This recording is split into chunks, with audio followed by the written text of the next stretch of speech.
Amém, irmãos? Amém. Nossa segunda-feira tem por título A Obra de Cristo Perpetuada pelo Espírito Eterno. Amém? Uma leitura bíblica vem aqui em Êxodo 25, do versículo 12 ao 15. Diz assim: Fundirás para ele 4 argolas de ouro e as porás nos 4 cantos da arca, 2 argolas num lado dela e 2 argolas no outro lado.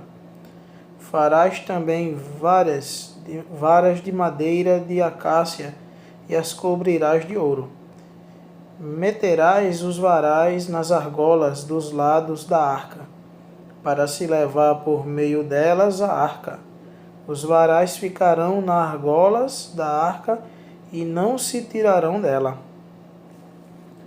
Agora vem aqui para Efésios.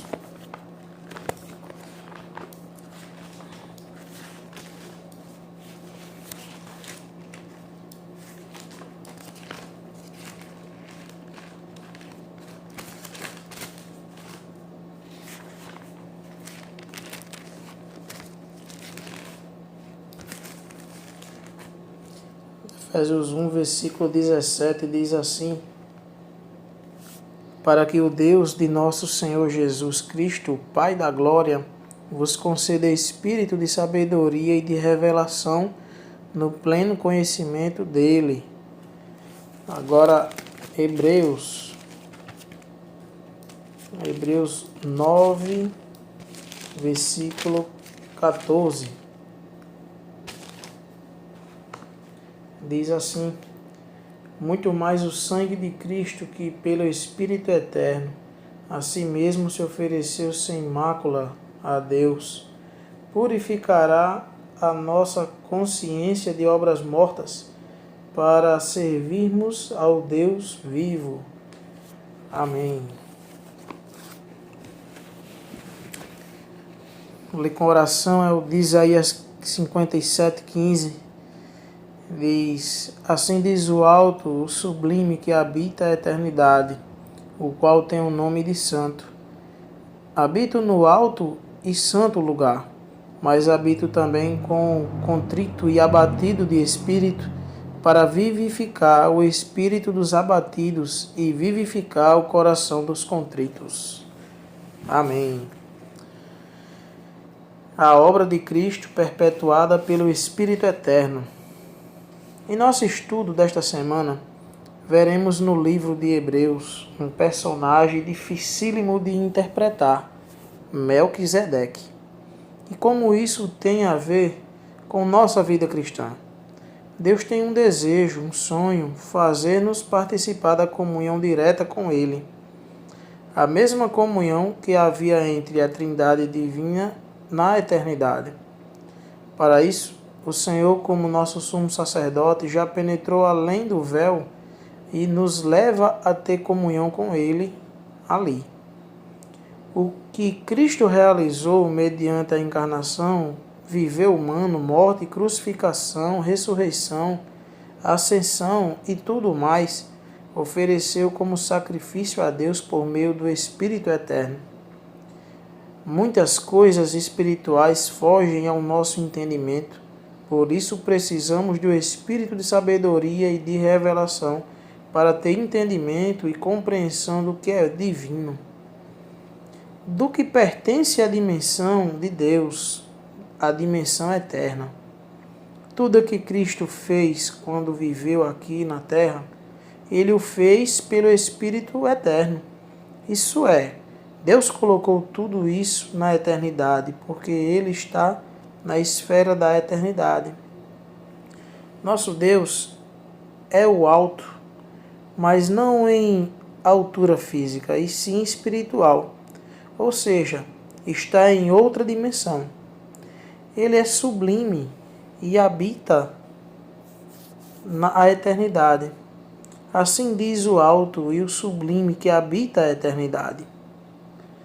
Quando vamos a Deus, Ele está na eternidade, sem tempo nem espaço.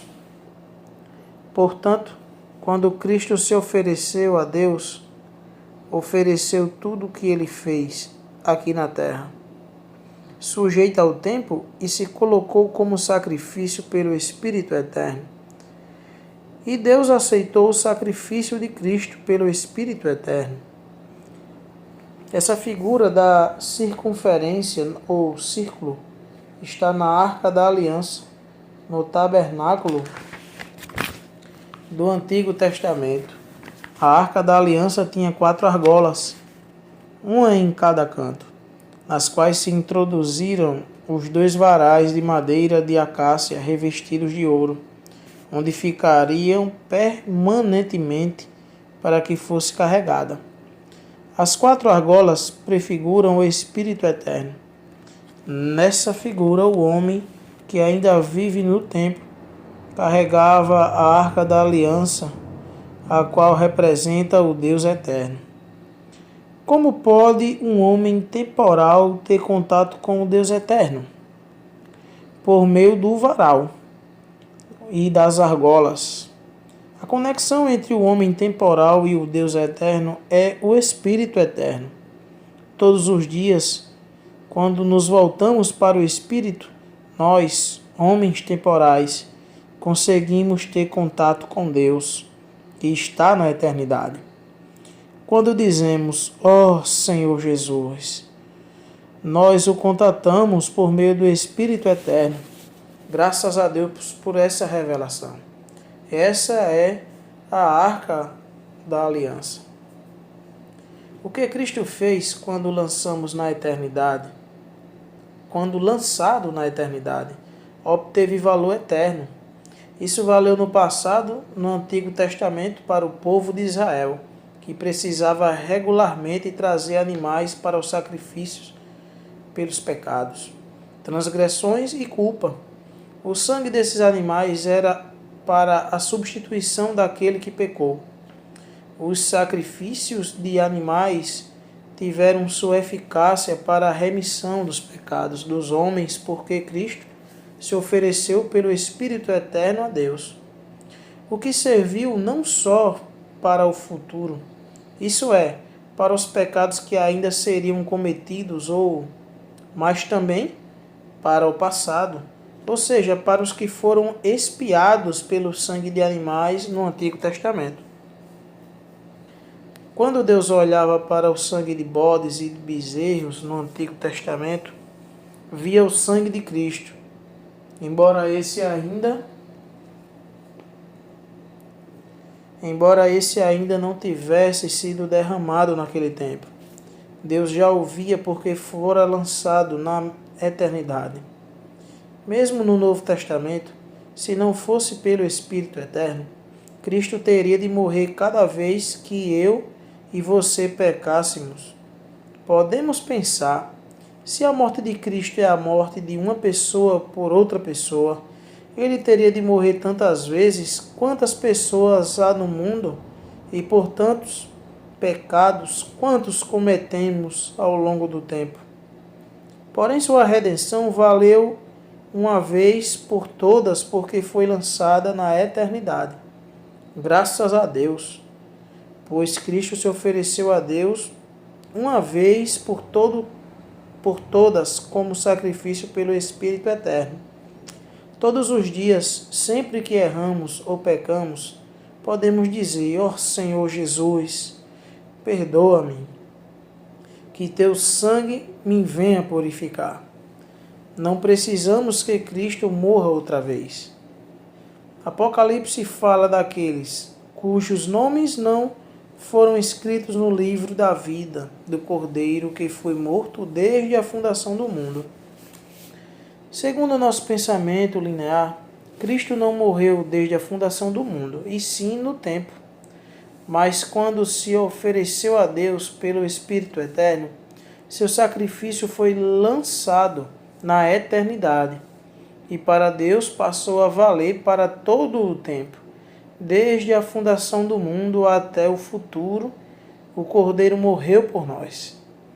Ainda em Apocalipse, João escreve: vi no meio do trono e dos 4 seres viventes, e entre os anciãos, de pé um cordeiro como tendo sido morto. No original grego, o tempo verbal de tendo sido morto é como tendo acabado de morrer. Como ele poderia ter acabado de morrer se já morrera tanto tempo antes de João ter essa visão? Tudo isso é a redenção de Cristo realizada no tempo, porém lançada na eternidade. A redenção vale por toda a eternidade e é por toda a criação. Amém. Pergunta: como explicamos que a morte redentora de Cristo na cruz tem efeito eterno? Amém, irmãos. Como explicarmos, né? Como explicarmos? Bom, a obra do Senhor, a obra de Cristo, ela foi lançada na eternidade. Lançada na eternidade. Chegando a alcançar toda a criação de Deus, né? Todo o povo do Antigo Testamento, né? O passado, o presente e o futuro, irmãos, né? E o futuro. Já pensou, né? Toda vez que caímos, né? Que pecamos, se a gente tivesse que recorrer a matar um animal, né? Como seria difícil a vida, né? E a gente pode ir ao Senhor, né? Ir ao Senhor, orar ao Senhor, pedir pelo sangue precioso do Senhor, né? Que tem eficácia eterna, porque foi lançado na eternidade essa obra de Cristo. Em Apocalipse tem um trecho que está no versículo, está no capítulo 5, versículo 6, que diz assim: vi no meio do trono um cordeiro como tivesse sido morto. Olha só, né? O Apocalipse ele relata como já acontecido, né? Todos os fatos lá em Apocalipse, né? Mesmo assim, coisas que vão acontecer ainda no futuro, né? Mas já é relatado como que já aconteceu.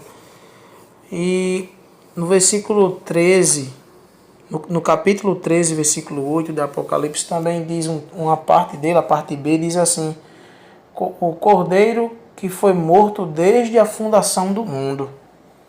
Olha só, irmão, né? Por que isso? Porque essa obra foi lançada onde? Na eternidade. Né? Como a gente viu aí a questão da pergunta, mas a situação é essa, né? Porque se a gente não fosse olhar assim, se a gente não olhasse assim, o Senhor foi morto num período da história, né? A história do mundo, tal ano o Senhor foi morto, enfim. Mas graças a Deus por essa obra maravilhosa, né? E que nos alcançou, irmãos. Glória a Deus, Jesus é o Senhor.